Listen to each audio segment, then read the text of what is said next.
ঠান্ডা ঠান্ডা বরফ জলের মধ্যে দিয়ে দিচ্ছি ডালিয়া। ডালিয়া খেতে কিন্তু অনেকেই পছন্দ করে না, তবে এইভাবে ট্রাই করলে খুবই ভালো লাগবে আর শরীরের পক্ষেও কিন্তু খুবই উপকার।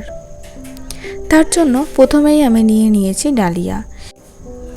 এবার এই ডালিয়াটাকে 3 থেকে 4 মিনিট ভালো করে আমি ভেজে নিচ্ছি।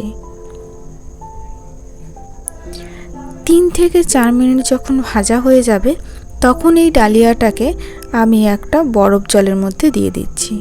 এই বরফের টুকরোগুলো কিন্তু আমি আগে থেকে দিয়ে রেখেছিলাম, গলে কিন্তু জল হয়ে গেছে আর একদম ঠান্ডা হয়ে গেছে। এবার এটাকে কিছুক্ষণ আমি নাড়াচাড়া করে নেব। 3-4 মিনিট ভালোভাবে এরকম নাড়াচাড়া করে নেওয়ার পর এটাকে আমি 2 থেকে 3 মিনিটের জন্য ঢাকা দিয়ে রাখবো।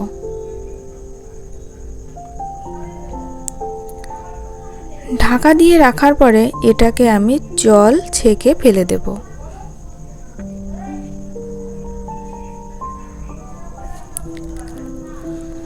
জল ছেঁকে পাশে ডালিয়াটা রেখে দিচ্ছি আর কড়াইয়ে দিয়ে দিচ্ছি একটুখানি তেল। তেলটা দেওয়ার পরে এখানে আমি দিয়ে দিচ্ছি কিছু গাজর। তোমরা তোমাদের ইচ্ছা খুশি মতো সবজি ব্যবহার করতে পারো। যখন গাজরটা একটু ভাজা হয়ে যাবে তখন এখানে দিয়ে দিচ্ছি আমি বিনসটাকেও নাড়াচাড়া করে নেব। তোমরা এই খাবারটা কিন্তু যে কোনো ডায়েট চার্টের জন্য রাখতে পারো। শুধু এখানে তেলটা না দিয়ে এই সবজিগুলোকে একটু সেদ্ধ করে নেবে। তারপর দিয়ে দিচ্ছি আমি ক্যাপসিকামটা দেওয়ার পরে এখানে আমি সামান্য একটুখানি লবণ দিয়ে দেব। লবণটা দেওয়া হয়ে গেলে সম্পূর্ণ সবজিটাকে খুব সুন্দর করে ভেজে নেব। ভেজে নেওয়ার পর এগুলোকে আমি তুলে রাখবো।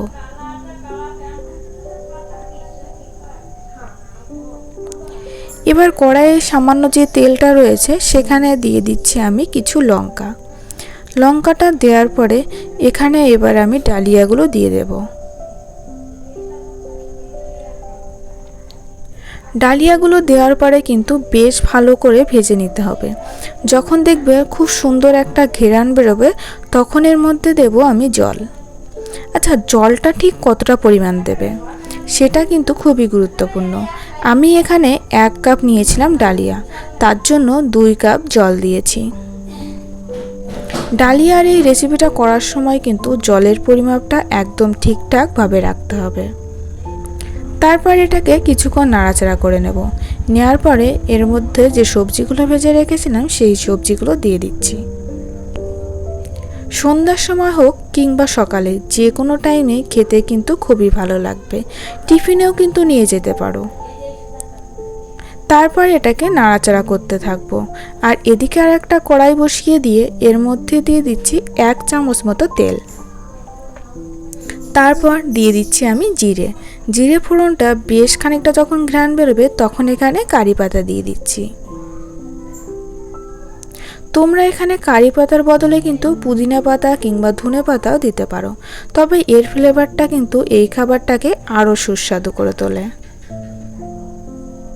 তারপর এখানে ফোড়নটা দেওয়ার পরে এটাকে আবার কিছুক্ষণ নাড়াচাড়া করব।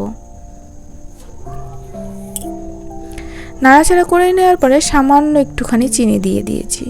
চিনি আর একটুখানি লবণ। চিনিটা দিয়েছি যেহেতু সামান্য একটু লবণ দিলে খেতে কিন্তু বেশ ভালো লাগবে। তারপর এটাকে অনবরত আমি নাড়তে থাকবো। কিছুক্ষণ নাড়াচাড়া করার পরে কিন্তু দেখো একদম ঝরঝরে হয়ে গেছে, মানে খাবারটা কিন্তু একদম রেডি। ভিডিওটা কার কার ভালো লাগলো প্লিজ কমেন্ট করে জানিও। আর এই খাবারটা খেয়ে কার কাছে কেমন লাগলো, ভালো লাগুক কিংবা খারাপ লাগুক সেটা কিন্তু কমেন্ট করে জানাতে একদম ভুলো না। আর ভিডিওটা শেষ পর্যন্ত দেখার জন্য সবাইকে অসংখ্য ধন্যবাদ।